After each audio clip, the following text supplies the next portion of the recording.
Salut, prieteni! Bine v-am regăsit! Am și eu o întrebare pentru voi. Sunteți liberi sau sunteți dependenți? Am primit de la tatăl meu drag o altă întrebare. Când voi ajunge cu adevărat liberă? Pentru început aș vrea să vă explic cam ce văd că înseamnă a fi liber, iar pe urmă mai vedem când voi ajunge eu liberă. Pentru mine a fi liber nu înseamnă să nu fii în închisoare, pentru că în închisoare nu-s. Ci a fi liber înseamnă să poți fi bucuros. Să poți fi bucuros și să încurajezi indiferent de cum sunt oamenii din jurul tău. Ar fi fain, nu-i așa? Bucuros la spălat de vase, bucuros cu un tată un pic mai necăjit, bucuros cu o mamă tristă și când ești bucuros ești ca un soare care luminează. Dar cum poți fi bucuros atunci când ceilalți din jurul tău nu sunt bine?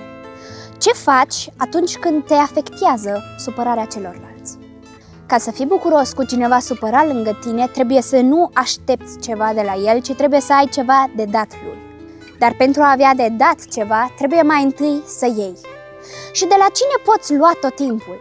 Cineva care e bun, te înțelege și care are să-ți dea, indiferent de cum ești tu, bucuros sau supărat. Să știți că am căutat aceea persoană în mulți oameni și n-am găsit. Am un prieten care atunci când văd că am probleme și când văd că sunt oameni triști pe lângă mine și nu am ce să le dau, apelez repede la el și îi spun: Iisus, te rog, dă-mi ceva ca să am ce da.